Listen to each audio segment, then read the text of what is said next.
Hi all, ഇന്നൊരു അടിപൊളിയായിട്ടുള്ള recipe video ആയിട്ടാണ് വന്നിട്ടുള്ളത്. അപ്പോൾ വൈകിട്ടൊക്കെ ചായൻ്റെ കൂടെ കഴിക്കാനായിട്ട് നമുക്ക് ഒരു മധുരമൊക്കെ ഇഷ്ടപ്പെടുന്നവരാണെന്നുണ്ടെങ്കിൽ എന്താണ് കേക്ക്സ് എല്ലാം ഉണ്ടാക്കി വെക്കാറില്ല, ടീ ടൈം കേക്കായിട്ട്. അപ്പോൾ അങ്ങനെയുള്ള ഒരു കേക്കിൻ്റെ റെസിപ്പി ആയിട്ട് അവിടെ ഷെയർ ചെയ്യണത്. ആപ്പിൾ യൂസ് ചെയ്തിട്ടാണ് ഈ ഒരു കേക്ക് ചെയ്തെടുക്കുന്നത്. നല്ല ടേസ്റ്റി ആയിട്ടുള്ള, അതുപോലെ നല്ല സോഫ്റ്റ് ആയിട്ടുള്ള ഒരു കേക്കാണ്. ഇതിങ്ങനെ കഴിക്കുന്ന സമയത്ത് നമുക്ക് ആപ്പിൾ ആണ് എന്നുള്ളതൊന്നും തോന്നില്ല കേട്ടോ, അത്രയും ടേസ്റ്റി ആയിട്ടുള്ള ഒരു കേക്കാണ്. അപ്പോൾ ഇതെങ്ങനെ ചെയ്യാന്നുള്ളതൊന്ന് നമുക്ക് ഡീറ്റെയിൽ ആയിട്ട് ഒന്ന് കണ്ടുനോക്കാം കേട്ടോ.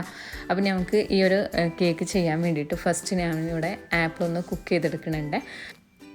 അപ്പോൾ ഇതൊരു 1 kg അളവിലാണ് ഈ ഒരു കേക്ക് ഇവിടെ ചെയ്തെടുക്കുന്നത്. അപ്പോൾ അതിലേക്ക് വേണ്ടത് 2 ആപ്പിളാണ് കേട്ടോ, ചെറുതായിട്ട് കട്ട് ചെയ്തിട്ടുള്ള, തൊലിയെല്ലാം കളഞ്ഞിട്ട് ചെറുതായിട്ട് കട്ട് ചെയ്തിട്ടുള്ളത്. ഇത് ഇങ്ങനെ ചെയ്യുന്നത് എന്താണെന്ന് വെച്ച് കഴിഞ്ഞാൽ പെട്ടെന്ന് കുക്കായി വരാൻ വേണ്ടിയിട്ടാണ് കേട്ടോ. അപ്പോൾ ഒരു മീഡിയം സൈസിലുള്ള 2 ആപ്പിളാണ് എടുത്തിട്ടുള്ളത്. വലിയ സൈസാണെന്നുണ്ടെങ്കിൽ ഒരെണ്ണം എടുത്താലും മതി. ഇനിയിപ്പോൾ 2 എണ്ണം ആയാലും കുഴപ്പമൊന്നുമില്ല കേട്ടോ. ഇത് നമ്മൾ ജ്യൂസ് പേസ്റ്റ് ആക്കിയിട്ടാണ് യൂസ് ചെയ്യണത്. അപ്പോൾ 2 വലിയ ആപ്പിൾ എടുത്താലും കുഴപ്പമൊന്നുമില്ല. അപ്പോൾ മീഡിയം സൈസിലുള്ള 2 ആപ്പിളാണ് ഞാനിവിടെ എടുത്തിട്ടുള്ളത്. എന്നിട്ട് ഇതിനെ നന്നായിട്ടൊന്ന് എന്താ പറയുക, ചൂടാക്കിയിട്ട് കുക്ക് ചെയ്തെടുക്കണം. ഇപ്പോൾ പഞ്ചസാര ഒന്നും ആഡ് ചെയ്യേണ്ട ആവശ്യമില്ല. ഒന്ന് കുക്കായി വരുന്ന സമയത്ത് നമുക്ക് ഇതിലേക്ക് പഞ്ചസാര ചേർത്ത് കൊടുക്കാം കേട്ടോ. പിന്നെ ആപ്പിളിൻ്റെ മധുരത്തിനനുസരിച്ചിട്ട് പഞ്ചസാര കൊടുത്താൽ മതി. അതായത് ഓവർ മധുരം വേണമെന്നുണ്ടെങ്കിൽ പഞ്ചസാര അത്യാവശ്യം കൊടുക്കാം, അല്ല ഒരു നോർമൽ മധുരം മതി എന്നുണ്ടെങ്കിൽ പഞ്ചസാരൻ്റെ അളവ് കുറച്ച് കൊടുക്കുക. അപ്പോൾ നല്ല മധുരമുള്ള ആപ്പിളാണെങ്കിൽ എന്തായാലും അളവ് കുറച്ച് കൊടുക്കുക കേട്ടോ. പിന്നെ അതുപോലെ ഇതിൽ ഈ ഒരു ആപ്പിൾ കുക്ക് ചെയ്യുന്ന സമയത്തും ഷുഗർ ഇടും, അതുപോലെ ബാറ്ററിലും ഷുഗർ ഇടും. അപ്പോൾ ഓവറായിട്ട് മധുരം ആവേണ്ടെന്ന് വിചാരിച്ചിട്ടാണ് കേട്ടോ പറഞ്ഞിട്ടുണ്ടായിരുന്നത്. അപ്പോൾ ഇതിവിടെ ഏകദേശം അടച്ചു വെച്ചിട്ട് നമുക്കൊന്ന് കുക്ക് ചെയ്തെടുക്കാം. അങ്ങനെ ഒരു 5 മിനിറ്റ് അടച്ചു വെച്ചാൽ തന്നെ ഇത് ഏകദേശം ഒന്ന് കുക്കായി വരും. ഈ ഒരു സമയത്ത് നമുക്ക് ഇതിലേക്ക് ഷുഗർ ആഡ് ചെയ്ത് കൊടുക്കാം. അപ്പോൾ 1/2 കപ്പ് ഷുഗറാണ് ഞാനിവിടെ എടുത്തിട്ടുണ്ടായിരുന്നത്. പക്ഷേ മധുരമുള്ള ആപ്പിൾ ആയതുകൊണ്ട് തന്നെ 1/2 കപ്പ് ഫുള്ളായിട്ട് ഇട്ട് കൊടുക്കണില്ല കേട്ടോ, കുറച്ച് ഭാഗം മാറ്റി വെച്ചിട്ടുണ്ട്. അപ്പോൾ മധുരത്തിനനുസരിച്ചിട്ട്, ആപ്പിളിൻ്റെ മധുരത്തിനനുസരിച്ച് മാത്രം മധുരം ചേർത്ത് കൊടുക്കുക. എന്നിട്ട് ഇതിനെ ഒന്നുകൂടി നന്നായിട്ടൊന്ന് മിക്സ് ചെയ്തതിൻ്റെ ശേഷം അടച്ചു വെച്ചിട്ട് ഒന്നുകൂടി ഇങ്ങനെ വറ്റി വരുന്ന രൂപത്തിലാക്കി എടുക്കണം കേട്ടോ. അപ്പോൾ ഒരു 5 മിനിറ്റ് കൂടി കഴിഞ്ഞപ്പോൾ ഷുഗറെല്ലാം നന്നായി മെൽറ്റായിട്ട് ഇതുപോലെ ഈ ഒരു രൂപത്തിൽ വന്നിട്ടുണ്ട്. ഇനി നമുക്ക് ഇതിനൊന്ന് ചൂടാറാൻ മാറ്റി വെക്കാം. ചൂടാറിയതിൻ്റെ ശേഷം പേസ്റ്റാക്കി എടുക്കാനുള്ളതാണ് കേട്ടോ. അപ്പോൾ നന്നായിട്ട് തന്നെ അത് കുക്കായി വന്നിട്ടുണ്ട്. ഇനി നമുക്ക് ബാറ്റർ റെഡിയാക്കി എടുക്കാം, ഇത് ചൂടാറി വരുന്ന സമയം കൊണ്ട്. അപ്പോൾ ഈ ഒരു കേക്ക് 1 kg അളവിലുള്ള കേക്ക് ചെയ്യാൻ വേണ്ടിയിട്ട് 3 എഗ്ഗാണ് നമുക്ക് ആവശ്യമുള്ളത്.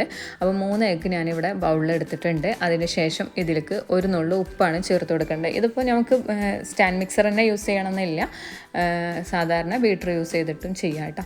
മിക്സിയിൽ വേണമെങ്കിലും ചെയ്യാം. ഞാനിവിടെ എളുപ്പത്തിന് വേണ്ടിയിട്ട് സ്റ്റാൻഡ് മിക്സർ എടുത്തിട്ടുള്ളതാണ്. അപ്പോൾ ഒരു 1/4 ടീസ്പൂണ് സോൾട്ട് ചേർത്തിട്ടുണ്ട്. പിന്നെ ഷുഗറും നമ്മളിവിടെ പൊടിച്ചിട്ടാണ് ചേർത്ത് കൊടുക്കുന്നത്. ഇതിലേക്ക് ഈ ഒരു ഷുഗർ പൊടിക്കണ സമയത്ത് 4 ഗ്രാമ്പു അതുപോലെ 2 ഏലക്കായും കൂടി ഇട്ടിട്ടാണ് പൊടിച്ചിട്ടുള്ളത് കേട്ടോ. പിന്നെ അത് നന്നായിട്ട് പൊടിഞ്ഞ് വരണമെന്നൊന്നുമില്ല, ഒരു ചെറുത് പീസായിട്ട് കിടന്നാലും കുഴപ്പമൊന്നുമില്ല കേട്ടോ. എന്നിട്ട് 1/2 കപ്പാണ് ഷുഗർ എടുത്തിട്ടുണ്ടായിരുന്നത്. അതിലേക്ക് പൊടിച്ചതിൻ്റെ ശേഷം ഞാൻ ഈ ഒരു എഗ്ഗിൻ്റെ മിക്സിയിലേക്ക് ഇട്ട് കൊടുത്തിട്ടുണ്ട്. ഇതിൽ വാനില എസൻസ് ചേർക്കണമെന്ന് നിർബന്ധമൊന്നുമില്ല കേട്ടോ. എന്നിട്ട് ഇതിനെ നന്നായിട്ടൊന്ന് ബീറ്റ് ചെയ്ത് കൊടുക്കുക. ബീറ്റായിട്ട് ഒരുപാടൊന്നും ബീറ്റ് ചെയ്യേണ്ട ആവശ്യമില്ല, കാരണം ഷുഗർ പൊടിച്ചതായതുകൊണ്ട് തന്നെ പെട്ടെന്ന് ബീറ്റായി മിക്സായിട്ട് വരും. പൊടിക്കാത്ത പഞ്ചസാരയാണ് ചേർക്കണമെന്നുണ്ടെങ്കിൽ അതൊരു വൈറ്റ് കളർ ആവണ വരെ ബീറ്റ് ചെയ്ത് കൊടുക്കുക കേട്ടോ. അത് റെഡിയായി വരുന്ന സമയം കൊണ്ട് നമുക്കിവിടെ ഈ ഒരു ഫ്ലോറിലേക്ക് ബേക്കിംഗ് പൗഡറൊക്കെ ചേർത്ത് കൊടുക്കാം. അപ്പോൾ ഞാനിവിടെ 1 കപ്പ് ഫ്ലോറാണ് എടുത്തിട്ടുള്ളത്. അതിലേക്ക് 1 ടീസ്പൂൺ ബേക്കിംഗ് പൗഡറും 1/2 ടീസ്പൂൺ ബേക്കിംഗ് സോഡയും ചേർത്തിട്ട് നന്നായിട്ടൊന്ന് മിക്സ് ചെയ്ത് കൊടുക്കാം. ഇത് അരിച്ചിട്ട് നമുക്ക് ഫ്ലോർ അരിച്ചെടുക്കുന്ന സമയത്ത് തന്നെ ചെയ്യാം കേട്ടോ, ഡയറക്റ്റായിട്ട് അതിലേക്ക് ഇട്ട് കൊടുത്തിട്ട് ചെയ്യാം. ഞാനിവിടെ ആദ്യം ഫ്ലോർ എടുത്തു, എന്നിട്ട് അതിലേക്കാണ് അരിച്ചു വെച്ചിട്ടുള്ള ഫ്ലോറിലേക്കാണ് കേട്ടോ ബേക്കിംഗ് പൗഡറും സോഡയും ചേർത്തിട്ടുള്ളത്. എന്നിട്ട് ഇതിനെ നന്നായിട്ടൊന്ന് മിക്സ് ചെയ്യാം. ഈ ഒരു സമയത്ത് നമുക്ക് ബാറ്റർ വൈറ്റ് കളറായി വന്നിട്ടുണ്ട്. ഇനി ബാറ്ററിൻ്റെ ഈ ഒരു ബീറ്റർ ഓഫ് ചെയ്തതിൻ്റെ ശേഷം നമുക്ക് നേരത്തെ മാറ്റി വെച്ചിട്ടുണ്ടായിരുന്ന ആ ഒരു ആപ്പിളിൻ്റെ പേസ്റ്റ് ചേർത്ത് കൊടുക്കാം കേട്ടോ. അപ്പോൾ ആപ്പിൾ ചൂടാറി വന്നതിൻ്റെ ശേഷം ഞാൻ അതിനെ മിക്സിയിലിട്ടിട്ട് പേസ്റ്റ് ആക്കി എടുത്തിട്ടുണ്ട്. ഇനി ഇതിനെ നമുക്ക് ഇതിലേക്ക് ചേർത്തിട്ട് ഒന്നുകൂടി ബീറ്റ് ചെയ്ത് കൊടുക്കാം.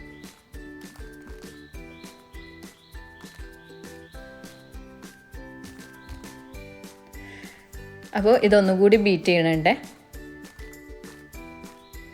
ഇനി ഇത് ബീറ്റായി കൊണ്ടിരിക്കുന്ന സമയത്ത് തന്നെ 1/2 കപ്പ് സൺഫ്ലവർ ഓയിലാണ് ചേർത്ത് കൊടുക്കുന്നത്. ഈ ഒരു 1/2 കപ്പ് എന്തായാലും ചേർക്കണം കേട്ടോ. അതാണ് ഇതിൻ്റെ ആ ഒരു സോഫ്റ്റ്നെസ് ഒന്നുകൂടി വരാൻ വേണ്ടിയിട്ട് നമ്മൾ യൂസ് ചെയ്യുന്നത് ഓയിലാണ്.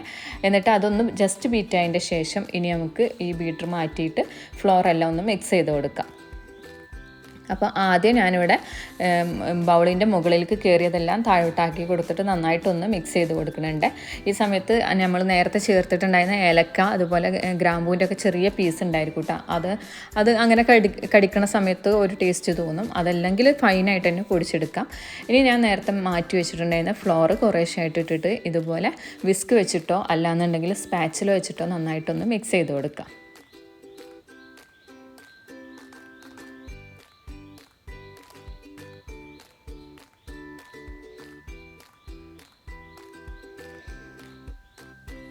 ഇതുപോലെ സ്പാച്ചിൽ വെച്ച് ചെയ്യണ സമയത്ത് കട്ട പിടിച്ച് പോവാതിരിക്കാൻ വേണ്ടിയിട്ട് ശ്രദ്ധിക്കുക.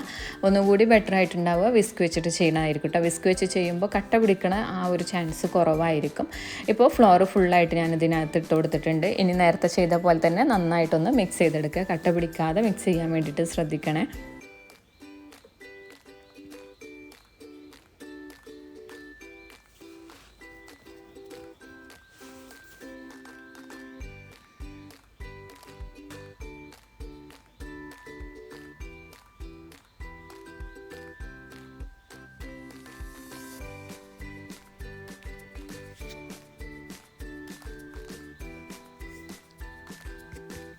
ഇപ്പോൾ ബാറ്റർ റെഡി ആയിട്ടുണ്ട്. ഫ്ലോറെല്ലാം നന്നായിട്ട് മിക്സായിട്ട് വന്നിട്ടുണ്ട്. ഇത് അതുപോലെ ഇരിക്കൂട്ടോ ബാറ്റർ. ഓവർ തിക്കല്ല എന്നാലോ ഓവർ ലൂസായിട്ടും അല്ല. ഒരു നോർമലായിട്ടുള്ള തിക്നെസ്സിലുള്ള ബാറ്ററാണ് കിട്ടുന്നത്. ഇനി ഞാനിവിടെ ഈ ഒരു ബാറ്ററിനെ ഒരു ലോഫ് പാനിലാണ് ഒഴിച്ചിട്ട് ബേക്ക് ചെയ്യണത് കേട്ടോ. അപ്പോൾ താഴെ ഭാഗത്ത് ഒട്ടിപ്പിടിക്കാതിരിക്കാൻ വേണ്ടിയിട്ട് നോൺ സ്റ്റിക്ക് പാൻ ആണെങ്കിലും ചില സമയങ്ങളിൽ ഒട്ടിപ്പിടിക്കും. അപ്പോൾ ഒട്ടിപ്പിടിക്കാതിരിക്കാൻ വേണ്ടിയിട്ട് ബട്ടർ പേപ്പർ വെച്ചിട്ടുണ്ട്. ഇത് നോൺ സ്റ്റിക്ക് പാനിൽ ബട്ടർ പേപ്പർ വെക്കേണ്ട ആവശ്യമില്ല കേട്ടോ. എന്നിട്ട് ഫസ്റ്റ് ലെയറായിട്ട് കുറച്ച് ആപ്പിളിൻ്റെ പീസസ് ഇട്ട് കൊടുക്കുകയാണ് കേട്ടോ. ഇത് താഴെ ഇട്ട് കൊടുക്കുന്നതിനേക്കാൾ ബെറ്റർ മുകളിൽ ഇട്ട് കൊടുക്കുന്നതാണ്. ഞാൻ പിന്നെ 2 താഴെയും മുകളിലും ആയിട്ട് ഇട്ട് കൊടുക്കുന്നുണ്ട് കേട്ടോ. ഇതുപോലെ താഴെ ഭാഗത്ത് വെച്ച് കൊടുക്കുമ്പോൾ ഓവണിനകത്ത് നമ്മൾ 2 കോയിലും ഓൺ ചെയ്യണം കേട്ടോ. ചില ഓവണിനകത്ത് ഒറ്റ കോയിലേ ഉണ്ടായിരിക്കുള്ളൂ. അങ്ങനത്തെ സമയങ്ങളിൽ അങ്ങനെ യൂസ് ചെയ്യണ ഓവണാണെന്നുണ്ടെങ്കിൽ താഴെ ഭാഗത്ത് ആപ്പിൾ ഇട്ട് കൊടുക്കേണ്ട ആവശ്യമില്ല. കാരണം അത് കുക്കായി അങ്ങനെ എന്താ പറയുക ഒരു സോഫ്റ്റ് ആയിട്ടാണ് ഉണ്ടാവുക. അപ്പോൾ ഈ ഒരു കേക്ക് ഒരുപാട് നാളൊന്നും നമുക്ക് അതായത് 1 വീക്കൊന്നും സ്റ്റോർ ചെയ്യാൻ വേണ്ടിയിട്ട് കഴിയില്ല കേട്ടോ. ഇങ്ങനെ ഉണ്ടാക്കിയ കേക്ക് നമുക്ക് 1 വീക്ക് വെച്ചിട്ട് യൂസ് ചെയ്യാൻ പറ്റും കേട്ടോ. അപ്പോൾ ടോപ്പിലായിട്ട് വീണ്ടും ഈ ബാറ്റർ ഒഴിച്ചതിൻ്റെ ശേഷം ഇതുപോലെ ഒരു ലെയർ കൂടി കൊടുക്കുന്നുണ്ട് കേട്ടോ. ആപ്പിൾ നല്ലോണം കട്ടി കുറച്ചിട്ട് വേണം കട്ട് ചെയ്യാൻ വേണ്ടിയിട്ട്. ഒരേ സൈസിലുള്ള ആപ്പിൾ എടുത്തിട്ട് വേണം ചെയ്യാൻ കേട്ടോ. നമ്മൾ ചെയ്തതിൽ 2 സൈസൊക്കെ വന്നിട്ടുണ്ട്. ചെയ്യുന്ന സമയത്ത് ഒരേ സൈസ് ആകുമ്പോൾ ഒന്നുകൂടി കാണാൻ ഭംഗിയായിരിക്കും. ഇപ്പോൾ ഇതാ ഇതുപോലെ 2 ലൈനായിട്ടാണ് വെച്ച് കൊടുത്തിട്ടുള്ളത്. ഇനി നമുക്കിതിനെ ഒന്ന് ടാപ്പ് ചെയ്തതിൻ്റെ ശേഷം ബേക്ക് ചെയ്യാൻ വേണ്ടിയിട്ട് വെക്കാം. അപ്പോൾ ഒന്നുകൂടി ഭംഗി കിട്ടാൻ വേണ്ടിയിട്ട് ഞാനിവിടെ വൈറ്റ് എന്താ പറയുക എള്ളാണ് കേട്ടോ മുകളിലായിട്ട് ഇട്ട് കൊടുത്തിട്ടുണ്ടായിരുന്നത്. അപ്പോൾ അതുകൂടി ഇട്ടതിൻ്റെ ശേഷം ഒന്ന് ടാപ്പ് ചെയ്യണുണ്ട്. എന്നിട്ട് 180 ഡിഗ്രിയിൽ 10 മിനിറ്റ് പ്രീ ഹീറ്റ് ചെയ്തിട്ടുള്ള ഓവണിനകത്ത് വെച്ചിട്ടാണ് ഇത് ബേക്കാക്കി എടുക്കുന്നത്. അപ്പോൾ ഗ്യാസ് സ്റ്റോപ്പിൽ ചെയ്യുകയാണെങ്കിലും കുഴപ്പമൊന്നുമില്ല, സെയിം ആയിട്ട് തന്നെ ചെയ്താൽ മതി കേട്ടോ. അപ്പോൾ ഇതൊരു 40 മിനിറ്റ് നമുക്ക് ബേക്കിംഗ് ടൈം കൊടുത്തിട്ട് ഇതിനൊന്ന് ബേക്കാക്കി എടുക്കാം.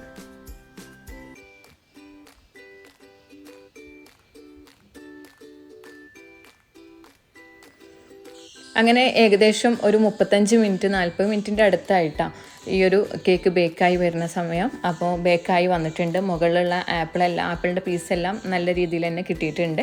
അതുപോലെ നല്ല ബ്രൗൺ ഷെയ്ഡായിട്ടാണ് ടോപ്പ് കിട്ടിയിട്ടുള്ളത് കേട്ടോ. അപ്പോൾ 2 കോയിലും ഓൺ ചെയ്തിട്ടാണ് നമ്മൾ ചെയ്യണമെന്നുണ്ടെങ്കിൽ ഒന്നുകൂടി ബെറ്റർ ആയിരിക്കും. ഇതുപോലെ ബ്രൗൺ ഷെയ്ഡായിട്ട് മുകളിലും താഴെയും കിട്ടും കേട്ടോ. അങ്ങനെ ഈ ഒരു കേക്ക് ഇവിടെ റെഡി ആയിട്ടുണ്ട്. മോൾഡിൽ നിന്ന് മാറ്റിയിട്ടുണ്ട്. അപ്പോൾ ഈ ഒരു കേക്ക് കട്ട് ചെയ്തിട്ട് എങ്ങനെയുണ്ട് എന്നുള്ളതൊന്ന് കണ്ടു നോക്കാം കേട്ടോ.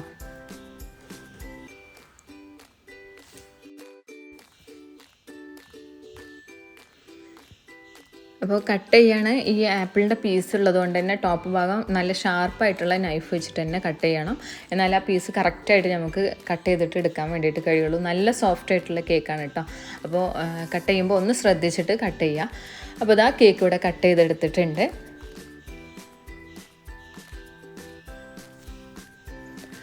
അപ്പോൾ ഈ ഒരു കേക്കിൻ്റെ മുകൾ ഭാഗം നല്ല ബ്രൗൺ ഷെയ്ഡും ഉള്ളിലായിട്ട് ലൈറ്റ് ഒരു ഓഫ് വൈറ്റ് കളറുമാണ് വന്നിട്ടുള്ളത് കേട്ടോ. അപ്പോൾ നല്ല ടേസ്റ്റിയാണ്, അതുപോലെ തന്നെ നല്ല സോഫ്റ്റ് ആയിട്ടുള്ള കേക്കാണ്. കാണുമ്പോൾ തന്നെ നിങ്ങൾക്ക് മനസ്സിലാവും നല്ല സോഫ്റ്റ് ആയിട്ടുള്ള കേക്കാണ് കേട്ടോ. അപ്പോൾ ഈ ടേസ്റ്റി ആയിട്ടുള്ള അതുപോലെ നല്ല സോഫ്റ്റ് ആയിട്ടുള്ള ഈസി ആയിട്ടുള്ള ഈ ഒരു ആപ്പിൾ കേക്ക് എന്തായാലും ഒന്ന് ട്രൈ ചെയ്യുക. ട്രൈ ചെയ്തിട്ട് നിങ്ങളുടെ അഭിപ്രായങ്ങൾ താഴെ കമൻ്റായിട്ട് തന്നെ പറയണം കേട്ടോ. അപ്പോൾ ഈ ഒരു റെസിപ്പി ട്രൈ ചെയ്യും എന്ന് വിശ്വസിക്കുന്നു. വീഡിയോ ഇഷ്ടമായാലും എന്തായാലും ലൈക്ക് ചെയ്യുക, ഷെയർ ചെയ്യുക, അതുപോലെ ചാനൽ സബ്സ്ക്രൈബ് ചെയ്യാതെ കാണുന്നവരാണെങ്കിൽ ചാനൽ ഒന്ന് സബ്സ്ക്രൈബ് ചെയ്യുക, സപ്പോർട്ട് ചെയ്യുക. ഇതിൻ്റെ കൂടെ തന്നെ ഇൻസ്റ്റഗ്രാം പേജ് ഫോളോ ചെയ്ത് തരണമെങ്കിൽ എന്തായാലും ഒന്ന് ഫോളോ ചെയ്യുക കേട്ടോ. അപ്പോൾ അടുത്ത വീഡിയോയിൽ പുതിയ വിശേഷമൊക്കെ